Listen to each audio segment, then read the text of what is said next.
Informações que a gente pode trazer para os nossos ouvintes, para os nossos agricultores, quem sabe um pouco de alento em meio à situação toda. Bom dia. Bom dia, ouvintes. Eu acho que eu estou falando com o Nicolas, Isso, correto? exato.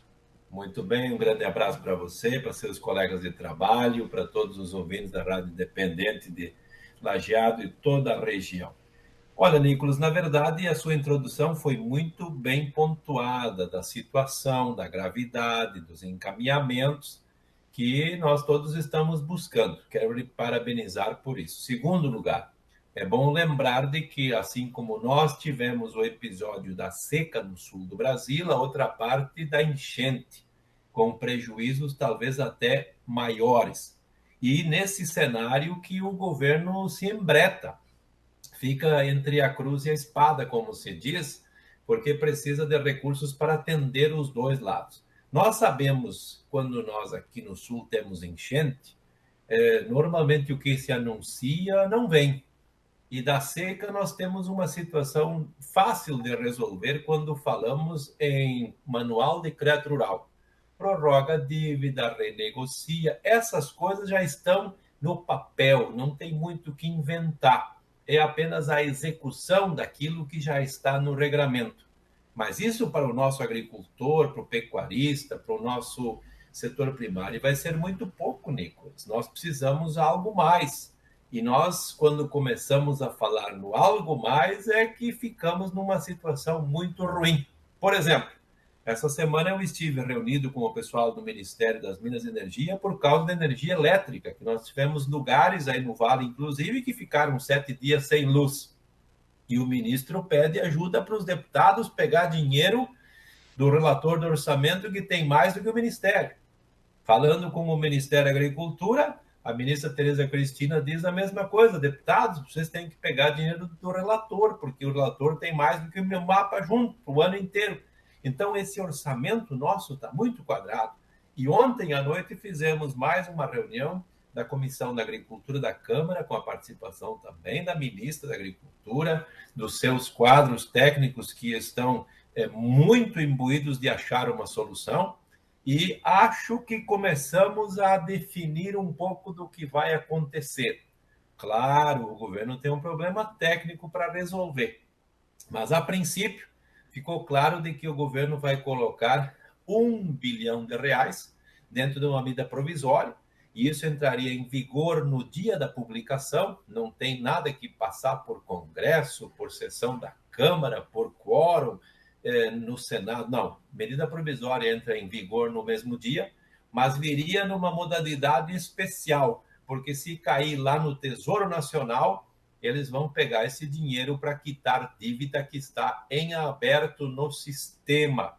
Então, são as questões burocráticas, operacionais, o governo alegando que não tem recurso, os bancos precisando financiar, o agricultor precisando de recurso para retomar a sua atividade. E se isso não bastasse, nós temos essas intempéries de clima que nos atrapalham mais um pouco. Agora, essa crise da suinocultura que está vindo com muita força, o que é muito ruim. Essa pandemia que não para, economia freada, juro alto, taxa Selic estratosférica, inflação alta, muita gente sem trabalho, sem renda. Isso tudo acaba tendo reflexo no setor primário, porque essas coisas todas estão interligadas. E para piorar, e concluo, Nicolas, a seca. Imagina o Rio Grande do Sul, que saiu de uma safra de grãos no ano passado muito grande, movimentou a economia, o agricultor pagou as contas, o caminhoneiro fez a reforma no caminhão, trocou de caminhão, porque ele trabalhou muito. Esse ano tudo isso não vai acontecer. Nós vamos ter gente que não tem recurso para pagar o banco, o caminhoneiro vai ficar parado, o posto vai vender menos diesel, o comércio não vai ver a movimentação, e os municípios vão ver no ano que vem o reflexo disso com o retorno do FPM e do ICM. Então, a situação realmente é muito difícil, muito cruel, e, portanto, a necessidade urgente do governo editar algumas medidas, de preferência medida provisória, que não dependa de muita burocracia e nós não percamos tempo, porque a esperança é de que volte a chover e o agricultor quer plantar. Ele não para, o agricultor ele vai fazer a sua parte, sabendo que a safra vai ser menor, mas ele sabe que se ele não plantar nada, ele não vai colher absolutamente nada. Você fala em R$ 1 bilhão através dessa medida provisória. Do ponto de vista do produtor, independe se é do Ministério da Economia, se é do Congresso Nacional, o importante é que esse recurso chegue. A Federação dos Trabalhadores na Agricultura do Rio Grande do Sul, a FETAG, estimou que são necessários R$ 2,7 bilhões para possibilitar, então, que os pequenos produtores possam parcelar por 10 anos o custeio e também o investimento em função dessa situação de dificuldade na safra 2021-2022. Pois é, Nicolas, são duas coisas um pouco diferentes. O levantamento que a FETAG faz é no contexto total, e eles estão com toda razão no cálculo.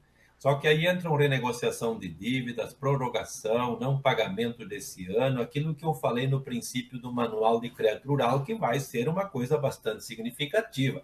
Imagina um agricultor que ele fez a safra lá em 2019, teve seca, prorrogou para esse ano teve seca de novo, ele tem 2 contas para pagar, somando tudo isso dá um bom volume. E o outro bilhão que eu falo aqui, esse seria então o recurso novo que viria para os financiamentos fora daquilo que nós temos de Pronaf, de Pronamp, porque se cair nessa rúbrica, o Tesouro vai recolher esse dinheiro para pagamento das dívidas que estão em aberto. Então, a grande discussão é de como é que se faz juridicamente alguma coisa que seja para a agricultura familiar, para quem se enquadra no Pronamp, mas que seja fora dessa rúbrica, porque se for por ali, o dinheiro, infelizmente, não vai aparecer e a medida provisória vai ser inócua. Estamos conversando com o deputado federal e presidente da Frente Parlamentar Mista da Agricultura Familiar do Brasil, Heitor Chu, do PSB do Rio Grande do Sul. Bom dia, Rita de Cássia. Bom dia, Rita. Nome de santa. Deputado, a gente sabe que situações como enchentes, intempéries, estiagem e tudo mais, elas vão acontecer em algum momento, né? Por mais que não se queira que isso aconteça, infelizmente sempre vão acontecer. A gente sabe também que a situação agora é de urgência, emergência, né? A tentativa de solucionar de alguma forma, ou pelo menos amenizar de alguma forma tudo que está acontecendo com a agricultura. Mas também a gente não entende como não se pensa, ou pelo menos se pensa, não se coloca em prática, né, algo já prevendo que tudo isso possa acontecer em algum momento, né, algum tipo de segurança a mais para os agricultores, porque a consequência é para todo mundo. Pois é, Rita, nós temos algumas precauções, algumas coisas que já existem. Por exemplo, tem o Proagro, e tem o seguro agrícola, que são modalidades diferentes, uma é pública, a outra é privada, que já são, digamos assim, uns freios que estão colocados no crédito rural para socorrer o agricultor. Mas quando a gente tem uma estiagem tão grande que nós tivemos, tão longa, e ao mesmo tempo numa área de praticamente 80% do estado do Rio Grande do Sul, aí não tem Proagro, não tem seguro, não tem poço, não tem irrigação que salva. Então, nós precisamos, num estágio próximo, falar também das questões estruturantes. Há muito tempo a gente tem dito que a gente fala em fazer açude, reservar água, fazer poços, colocar tanques nos telhados para que a água das chuvas fique nas propriedades. Deu a primeira chuva, a gente muda de pauta e faz outra reivindicação. Acho que essa seca e o que os meteorologistas nos dizem do câmbio climático, das mudanças vão ser mais constantes, com calorões cada vez mais presentes. Imagina lá na região da Serra de Santa Catarina, hoje tivemos geada. Isso não é normal, então já podemos nos preparar que no inverno os produtores de fruta em especial vão ter problema seríssimo, porque a tendência é termos picos de frio enormes. Então essa oscilação cada vez maior na questão do clima vai nos exigir investimentos nas propriedades, tanto em energia como também na questão da água. E isso com certeza vai começar a fazer parte cada vez mais do cotidiano do crédito rural e do crédito fundiário. Havia um tempo, Rita, que a gente dizia assim para o agricultor, vamos aposentar as juntas de bois, as parelhas de cavalo, vamos comprar um trator, a gente vai produzir mais, vai aumentar a produtividade. Eu acho que essa fase já passou. Agora nós temos que investir nas questões estruturantes da água, da permanência da água, de fazer o açude, e para isso, logicamente, em alguns casos, vamos ter que mexer, inclusive, na legislação do Código Florestal Brasileiro, que não permite se fazer açude em APP. Nós temos que rever algumas dessas questões, até porque fazer um açude em cima do morro que pega apenas a água da chuva, na maior parte do tempo esse açude vai estar seco, porque a água da chuva é insuficiente para encher aquele açude, para manter aquela água naquele lugar. Então, essa é uma discussão também muito difícil, muito delicada. Acho que tem APP e APP, uma coisa são nas grandes propriedades, outras nas pequenas, e aí tudo vai depender também do tamanho desse açude que for feito. Agora, como diz aquela música, sem água ninguém vive. Nós precisamos da água, os animais precisam, as plantas. Nós, sem água, não conseguimos nos manter em lugar nenhum. É importante a gente poder olhar para isso também com precaução em função até de um sistema melhor que a gente possa ter de irrigação, e a gente sabe que muitas vezes essa pauta ela só vem quando a água falta. O nosso ouvinte, o Clayton, ele participa conosco e escreve o seguinte sobre a crise da seca.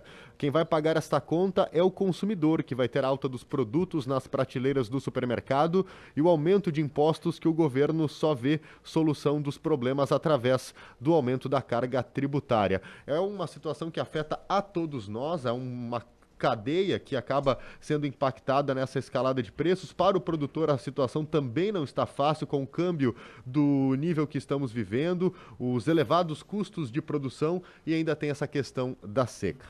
Deputado federal Heitor Chu, muito obrigado por atender a Rádio Independente e um bom trabalho aí no Congresso Nacional. Muito agradecido, um grande abraço, estamos sempre à disposição. Só dizer para teu ouvinte que escreveu ali de que, infelizmente, com a redução da produção e da produtividade, o consumidor, claro, vai pagar essa conta, vai comprar um alimento, às vezes, mais feio, não tão bonito, e que, infelizmente, com toda essa conjuntura que nós estamos vivendo, vai ficar mais caro o custo de vida, e isso tem reflexo na vida de todo mundo. Agora ele fala da questão dos impostos. A princípio, aqui no Rio Grande do Sul, o imposto ICMS em 1º de janeiro baixou. Eu só não vi a diferença chegar no bolso do consumidor, da energia elétrica, da telefonia e do combustível, que parece que de 25% para 30% se sumiu, eu não sei com quem ficou isso. Agora, a princípio, não tem nenhuma elevação de imposto prevista em projeto nenhum que tramita no Congresso Nacional. Muito pelo contrário, até porque acho que nós já pagamos imposto de chega. Um grande abraço, estamos à disposição. Abraço, muito obrigada pelas informações.